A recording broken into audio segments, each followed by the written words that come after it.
Good afternoon, it's David Weegenaar here, coming to you all the way from Christchurch, New Zealand, the city that rocks. It's not a joke, it's not funny at all. I mean, some people say it's the city that rocks because they're probably trying to make light of it when it wasn't a light thing to make a joke about it. Now, anyway, yesterday, as I reported, I got second equal in the first round of the Canterbury Lightning Championships. So I got second equal. It's not first. I haven't ever got second. I've always got first or first equal in the club champs for Lightning. But last night I had some really fun games. We played how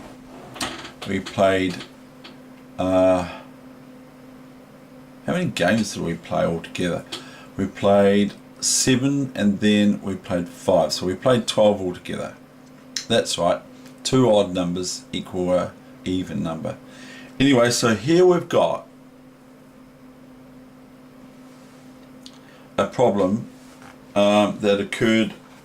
This is problem number 3 I'm giving you.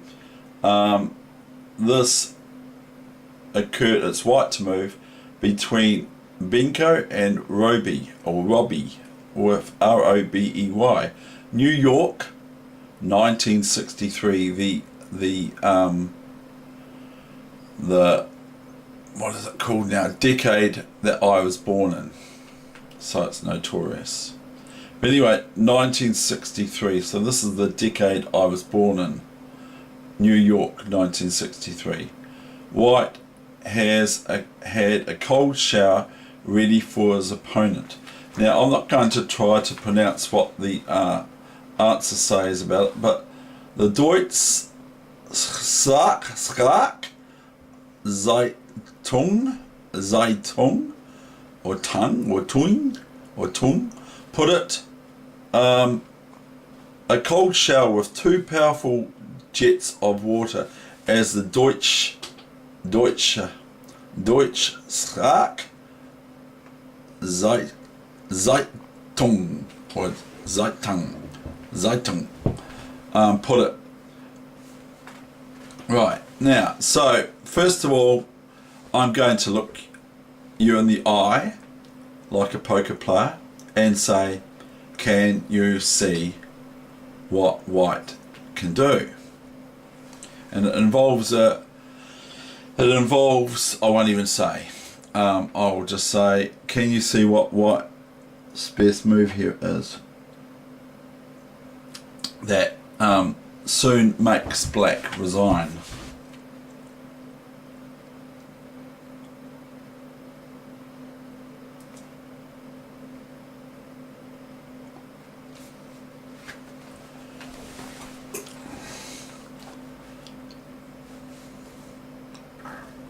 So how many moves have we got? 1, 2, 3, 4, 5, 6, 7, 8, 9, 10, 11, 12, 13, 14.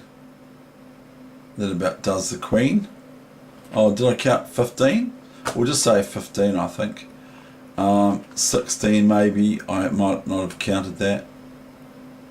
And that sort of thing. Anyway, now come my clues, if you want to hear them. If you don't, turn the volume off.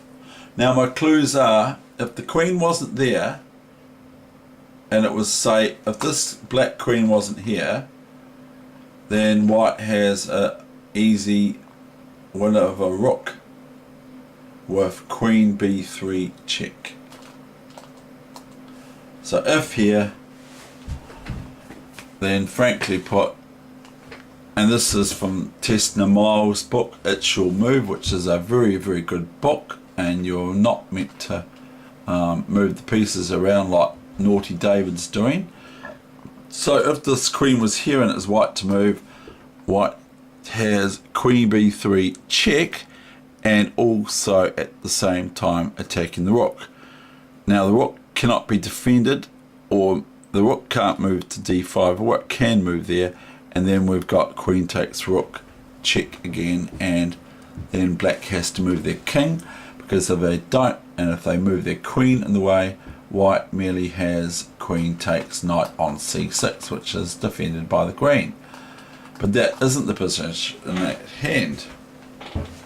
So then we've got what can black do against white?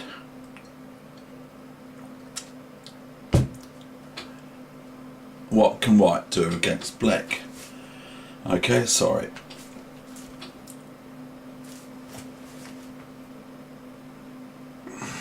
So those who didn't see the video from my phone last night, that cost me about 800 megabytes or 900 megabytes or something like that. It really crunched into my data. Those of you that haven't watched that or care not to watch it, my score was